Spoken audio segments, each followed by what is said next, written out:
Seguimos de local. Hugo, habíamos dejado pendiente. Yo pregunté por un gallo Sí. y me van a responder con un loro. Así es. Bueno, vamos a ver de qué se trata. A ver, Marlene. Sigo diciendo que la Defensoría del Pueblo me estaban preguntando qué conflictos resuelvo. Bueno, si tengo un problema entre vecinos, como decíamos, en la Defensoría hemos mediado muchos problemas que parecen domésticos, a los que la justicia no le puede dar una respuesta. Ejemplo, el que decía recién, un loro que genera mucho ruido para un vecino y que realmente era molesto para esa persona. A uno le parece hasta gracioso, pero hay personas que le modifican su vida. Sí. Otro caso que tuvimos de Defensoría Pero en esos casos, decime cómo se resuelve. Supongo que no le pondrán un bozal al loro. Bueno, resolvimos dónde ubicarlo, dónde ubicar el loro, en otro sector de la casa. Y se acuerda eso. Perros que ladraban en un patio, lo dejaban solo y a las personas de la casa de al lado no le dejaban utilizar el patio. De tanto que logramos que esas personas se vieran cara a cara, se reconocieran esos vecinos, podían reconocer el problema que era ese perro, podían pedirse disculpas, que también es muy importante, y lograron un acuerdo que ese perro se iba a llevar a otro lugar, por ejemplo. Sí. Ahora, Mi Sí. pregunta era, para terminarlo al tema, es ¿qué hago yo? Tengo ese problema. ¿Qué hago? ¿A dónde voy? Voy a la Defensoría del Pueblo, hablo con Guillermo y pido una mediación. En caso de que la Defensoría diga, no, este no es un problema O sea, vecinal, se presenta en la Defensoría del Pueblo el problema. Exactamente. Si en la Defensoría dice, no, este no es un problema vecinal, yo tengo un problema con un socio, por ejemplo.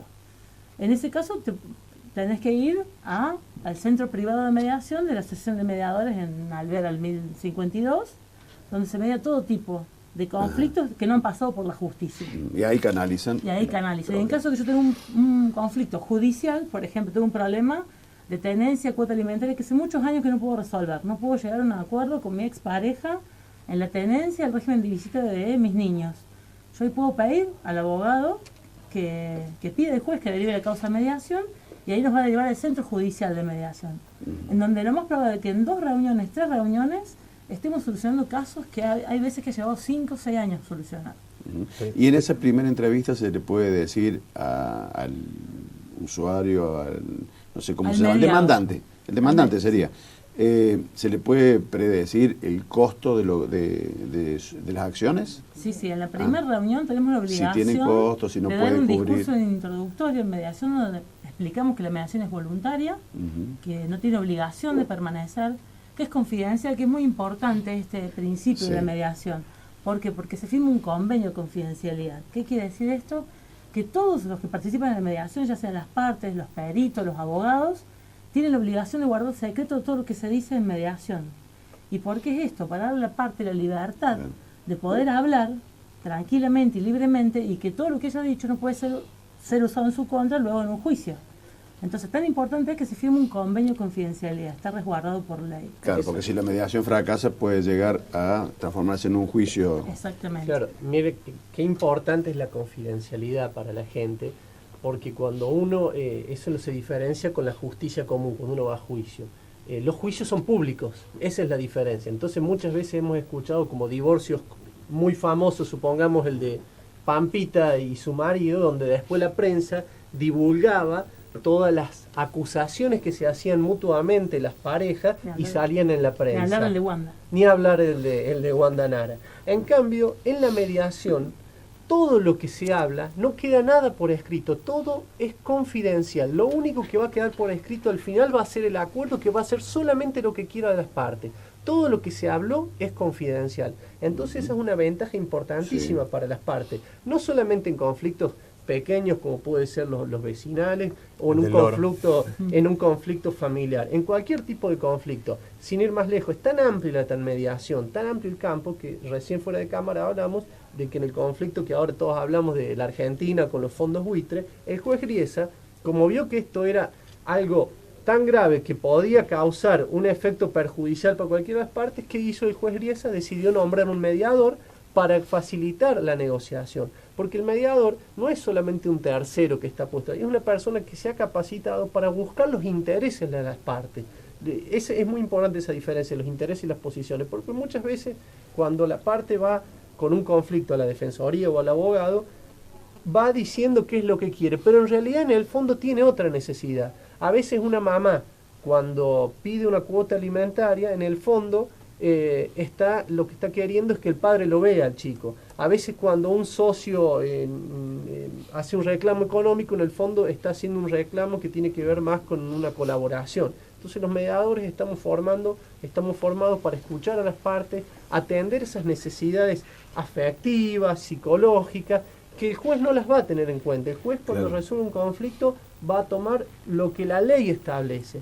En cambio, en mediación se van a tener en cuenta cualquier tipo de intereses de las personas. Tiene que, tiene que estar en las dos partes en la mediación. Si es necesario la presencia, la ley establece que es necesario la presencia personal de las partes. Excepcionalmente, cuando demuestran fehacientemente que no pueden ir, tienen que concurrir, puede concurrir solamente el abogado con un poder, pero deben ir personalmente acompañado de un letrado cuando es mediación judicial. Cuando es extrajudicial, como la Defensoría del Pueblo o como en el centro privado de la asociación, pueden ir sin abogados. Más nosotros consideramos muy importante la presencia de los abogados. ¿Por qué? Porque es un rol muy distinto el que hace un abogado en una mediación, el que cumple, que el que cumple en un juicio. En un juicio el abogado defiende a la parte, en la mediación asesora, porque la parte es la protagonista en la mediación, ya no es el abogado, sino que es la parte. Entonces tiene que estar al lado de las partes, defendiendo los intereses de esa parte y asesorándola antes, durante y aún después del proceso de mediación. Entonces es un guardián de los derechos de su Claro, cliente. la mediación es el único caso donde se acuerda. No alguien resuelve, sino que se acuerda. Esa es la diferencia con la conciliación y todo esto. Es tan importante esto, Hugo, que el acuerdo al que se llega en mediación, ya sea en sede judicial o extrajudicial, luego yo puedo pedir a un juez que lo homologue. O sea, eso te quería preguntar. ¿Qué vinculación tiene? ¿Es vinculante? ¿Es definitivo? ¿Qué fuerza tiene? ¿Qué quiere decir que lo homologue? Que lo apruebe el juez. Entonces, una vez que el juez lo aprueba, equivale a una sentencia. Tiene el mismo valor que una sentencia, en donde si una parte no cumple, yo puedo solicitar que se ejecute esa sentencia. ¿Y qué ventaja tiene eso? Que yo llegué en un tiempo mucho menor a esa solución, a esa sentencia, que la sentencia está hecha a la medida de las partes, no me la impuso un tercero, sino que yo decidí. Y con menos costos también. Con menor costo, y eso es algo muy importante, que lo dijo un alumno hace poco en un curso de mediación, que esa sentencia es inapelable. Claro. Yo no puedo apelar porque fue producto de mi voluntad. Mía. Entonces no puedo apelar. ¿Qué pasa si no se cumple esa sentencia? No es sentencia en realidad, ese acuerdo homologado, si no se cumple, yo pido la ejecución como si fuera una ejecución de sentencia. Tiene fuerza legal. Tiene fuerza ejecutiva. Exactamente, sí.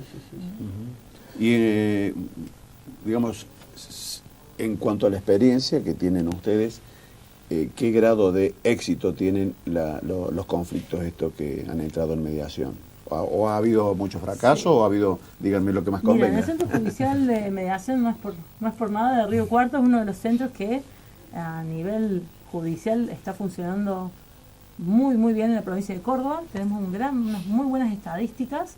En el año 2013, de todas las causas que se ha podido mediar, esto quiere decir que han ido las partes y se ha llevado a cabo la mediación, hubo un 71% de acuerdo. O sea, es un porcentaje muy alto dentro de la provincia de Córdoba. Somos uno de los centros que tenemos más alto porcentaje de acuerdo. Cada 7 cada 10 mediaciones se llega a un resultado favorable. Pero más importante que eso es que esos acuerdos que se hacen en mediación van a tener un grado de cumplimiento mucho más alto que una sentencia de juez, porque esas partes estuvieron de acuerdo. Vaya la redundancia, esas partes las ambas conversaron y dijimos queremos esto. En cambio, muchas veces cuando el juez es el que decide, la gente se queda disconforme y después no lo cumple. Esa es la importancia, que los acuerdos que se celebran en mediación tienen una altísima probabilidad de que después se cumplan. ¿Y por qué hay diferencia? Recién comentabas en bloques anteriores de Buenos Aires, de la legislación de Buenos Aires a la de la provincia de Córdoba. ¿No es uniforme en todo el país? No. Incluso hay provincias que no tienen ley de mediación. Nosotros tenemos la suerte de tener una ley, pero que es distinta a la de Buenos Aires. La de Buenos Aires es bastante distinto el procedimiento de mediación. ¿Por qué? Porque es obligatorio acudir a mediación antes de iniciar un juicio. La mediación se lleva a cabo en el estudio de un abogado, que es muy distinto a acá donde lo llevamos en centros privados.